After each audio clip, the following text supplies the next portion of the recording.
Hi ಎಲ್ಲರಿಗೂ ನಮಸ್ಕಾರ. Welcome back to my channel. ಇವತ್ತು ನಾನು ಕೊಡಗಿನಲ್ಲಿ ಸೆಲೆಬ್ರೇಟ್ ಮಾಡುವ ಫೆಸ್ಟಿವಲ್ ಬಗ್ಗೆ ವಿಡಿಯೋ ಮಾಡ್ತಾ ಇದ್ದೀನಿ.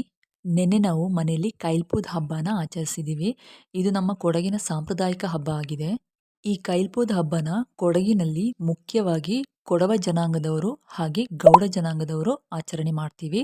ಇವತ್ತು ಕೈಲ್ಪೋದಲ್ವಾ, ಅದಕ್ಕೋಸ್ಕರ ಕಡಮುಟ್ಟನ್ನ ಮಾಡ್ತಾ ಇದ್ದೀವಿ, ಅಂದ್ರೆ ರೈಸ್ ಬಾಲ್.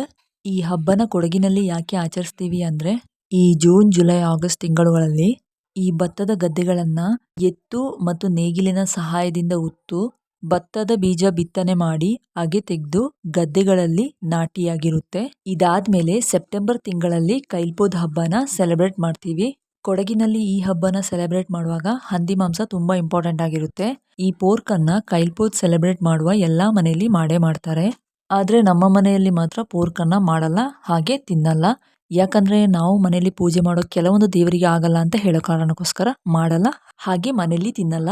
ಆದ್ರೆ ನಾವು ಪೋರ್ಕ್ ಅನ್ನ ತಿನ್ನೋದೇ ಇಲ್ಲ ಅಂತ ಹೇಳಕ್ ಆಗೋದಿಲ್ಲ.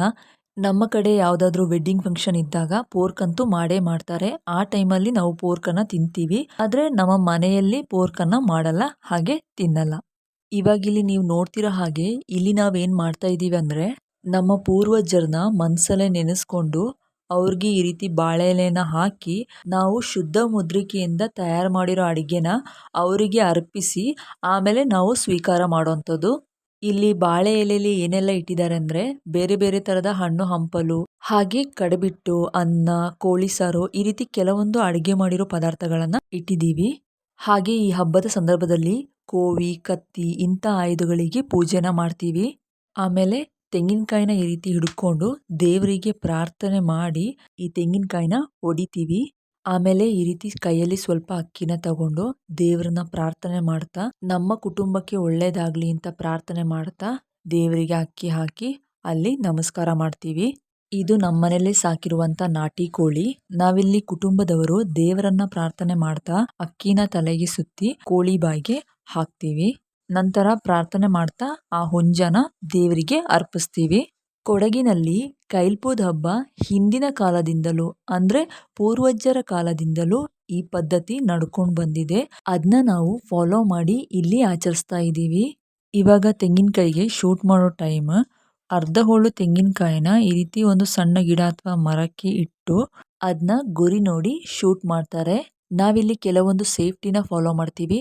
ಅಂದ್ರೆ ನಿರ್ಜನ ಪ್ರದೇಶ, ಜನರ ಓಡಾಟ ಇಲ್ಲದ ಜಾಗದಲ್ಲಿ ತೆಂಗಿನಕಾಯಿನ ಇಟ್ಟು ಶೂಟ್ ಮಾಡ್ತೀವಿ. ಕೊಡಗಿನಲ್ಲಿ ಕೈಲ್ಪೋದ್ ಹಬ್ಬನ ಆಚರಿಸುವ ಎಲ್ಲಾ ಮನೆಗಳಲ್ಲಿ ಇದನ್ನ ಮಾಡ್ತಾರೆ. ನಮ್ಮ ಮನೆಗಳಲ್ಲಿ ಕೈಲ್ಪೋದ್ ಹಬ್ಬನ ಈ ರೀತಿ ಆಚರಿಸ್ತೀವಿ. ಇದು ಹಿಂದಿನ ಕಾಲದಿಂದಲೂ ನಡ್ಕೊಂಡು ಬಂದ ಸಂಪ್ರದಾಯವಾಗಿದೆ. ಇವಾಗ ಮಧ್ಯಾಹ್ನ 1 ಗಂಟೆ ಆಯ್ತು. ಬೆಳಗಿಂದ ಅಡುಗೆ ಮಾಡಿರೋದನ್ನೆಲ್ಲ ನಾವಿಲ್ಲಿ ಇಟ್ಟಿದ್ದೀವಿ.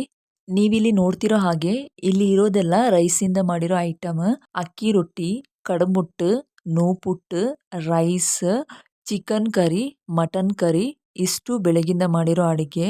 ನಾನಾಗ್ಲೇ ಹೇಳಿರೋ ಹಾಗೆ ಪೋರ್ಕ್ ಅನ್ನ ನಾವು ಮನೇಲಿ ಮಾಡಲ್ಲ, ಅದರಿಂದ ಇಲ್ಲಿ ಇಟ್ಟಿಲ್ಲ. ಇಷ್ಟು ತರದ ವೆರೈಟಿ ಫುಡ್ ಅನ್ನ ನೋಡುವಾಗ ಹೊಟ್ಟೆ ಅಂತೂ ಹಸಿತಾ ಇದೆ. ನಮ್ಮ ಅಮ್ಮ ಅಂತೂ ನೀಟಾಗಿ ಎಲೆನ ಹಾಸ್ಕೊಂಡು ಅದಕ್ಕೆ ನೂಪುಟ್ಟನ್ನ ಹಾಕೊಂಡು ಅವರಿಗೆ ಎಷ್ಟು ಬೇಕೋ ಅಷ್ಟು ಕಡಮುಟ್ಟನ್ನ ಹಾಕೊಳ್ತಾ ಇದ್ದಾರೆ. ಕೋಳಿ ಸಾರು ಸಾಕಂತೆ ಅದನ್ನೇ ಹಾಕೊಂಡು ತಿಂತಾರೆ.